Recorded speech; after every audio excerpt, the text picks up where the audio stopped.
وإذا مرضت فهو يشفين. Salatu wassalam ala Rasulillah. Nous allons passer à un thème qui est très important au niveau de la ruqya. C'est que la ruqya, elle s'utilise pour toute maladie. Que la ruqya, elle s'utilise même pour des maladies. Qu'on va voir, Inch'Allah, ensemble, quelques maladies qui étaient présentes au temps du prophète, sallallahu alayhi wa sallam. Le traitement de l'eczéma par la ruqya. Vous savez très bien, l'eczéma, c'est une maladie qui touche donc la peau pour diverses causes.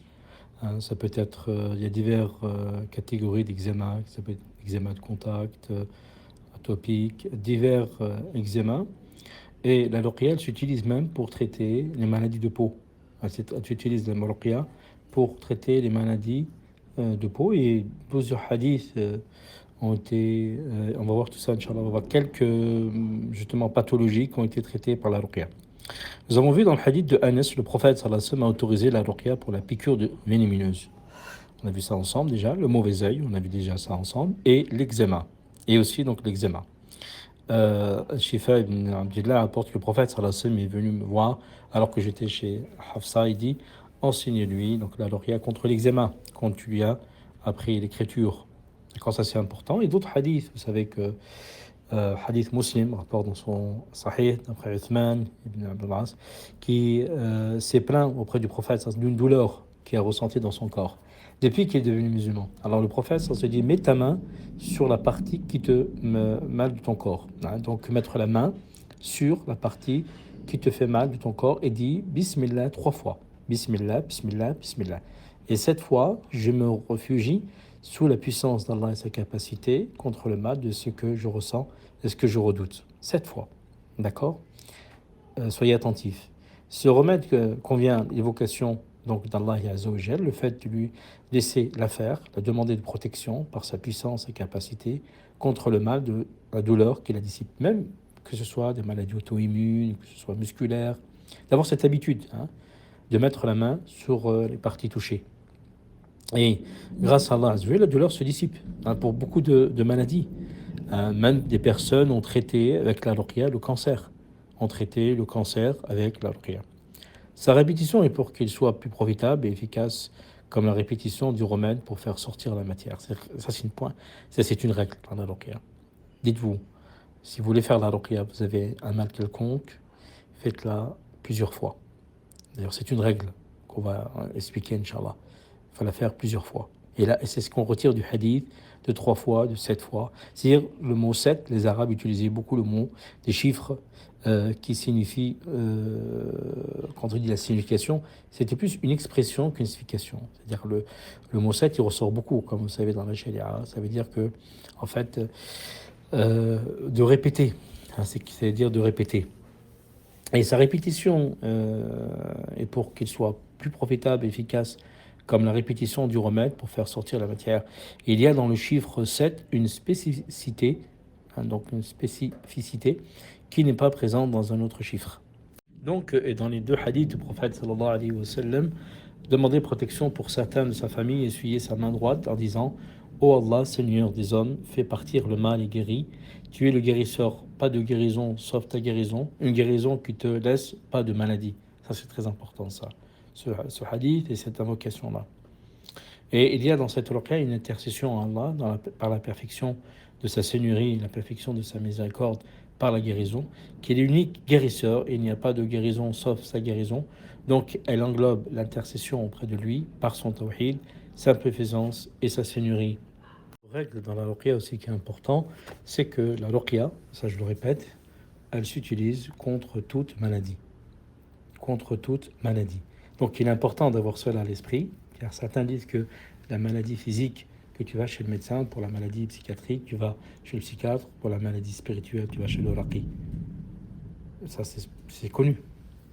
Et pour chaque maladie, ça c'est une règle, pour chaque maladie, c'est ce que disent nos savants, on peut réciter le Coran, comme on a vu dans la pratique du prophète d'après Aïcha. Et pas mal de remèdes aussi qu'on a vu ensemble, et pas mal de pathologies qu'on a vu ensemble. Et là, on va voir quelques exemples. C'est que 2 exemples, l'eczéma, les morsures de serpent. Après, on va faire un chapitre sur les plaies, la lésion, Ce sera les derniers chapitres d'ailleurs, et le dernier chapitre sera sur la douleur. Mais ça, c'est pour vous dire que c'est une règle dans la ruqya, que pour chaque maladie, on peut faire et utiliser la ruqya. Ça, c'est très important. Dites-vous une chose que Ibn Qayyim, à plusieurs reprises dans ses livres, il dit que le Coran est un remède. Ibn Qayyim nous dit à plusieurs reprises dans ses livres que la ruqya est vraiment un remède contre toute maladie. Ça, c'est une règle. Et qu'Allah Azza wa Jalla, comme on a vu dans l'introduction, qui dit que nous faisons descendre du Coran ce qui est une guérison. On n'a pas dit un remède, une guérison et une miséricorde pour les croyants.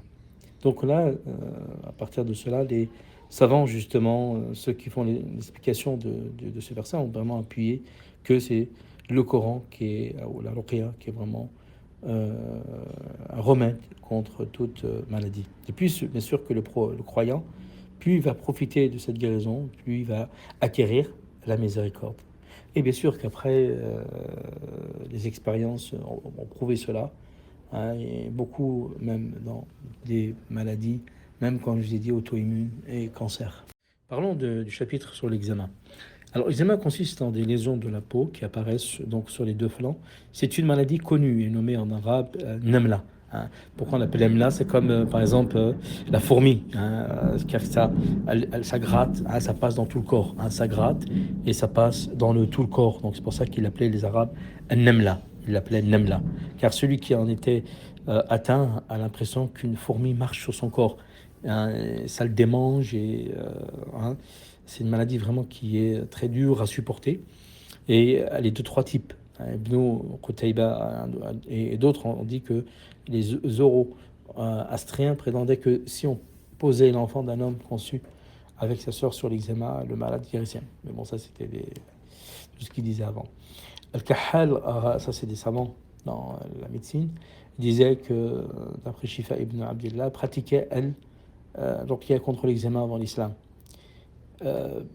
Ça, il l'utilisait, les Arabes auparavant. Et lorsqu'ils immigraient vers le prophète, qui lui a fait serment d'allégeance à la Mecque, il lui dit: ô messager d'Allah, je pratiquais la ruqya contre l'eczéma avant l'islam, et je voudrais te montrer en quoi cela consistait. Elle lui montra, elle lui disait au nom d'Allah qu'il se tourne jusqu'à ce qu'il rentre par ses ouvertures sans nuire à personne, ou Allah dissipe le mal au Seigneur des hommes. Et lui dit alors: prononce cela 7 reprises sur un bout de bois, cherche un endroit propre et frotte-le sur une pierre avec du vinaigre de vin aigre, et tu appliques cela sur l'eczéma. Et tu appliques cela sur l'eczéma. Ce hadith est une preuve qu'il est permis d'apprendre l'écriture aux femmes. Après, bien sûr qu'il n'y a pas vraiment de hadith authentique sur le traitement de l'eczéma, sauf le hadith que le prophète sallallahu alayhi wa sallam, dans Sahihain, dans Muslim, a autorisé la ruqya pour ce genre de pathologie, mais pas sans traitement. Il n'y a pas de traitement adéquat, sauf la ruqya. La ruqya. À notre époque, vous savez, on peut utiliser, bien sûr, on va faire pour l'eczéma des détox. On va commencer par une évacuation, donc nettoyer les toxines du côlon pendant un bon moment, pendant 21 jours. Ensuite, donc, on essaye d'apporter une certaine immunité. Et ensuite, bien sûr, en extérieur, avec des gels, aloe vera, arbre à thé, quelques huiles essentielles aussi. Essayer de donner une certaine tisane parce qu'il y a une forme de stress aussi, donc tisane de tilleul pour reposer la personne.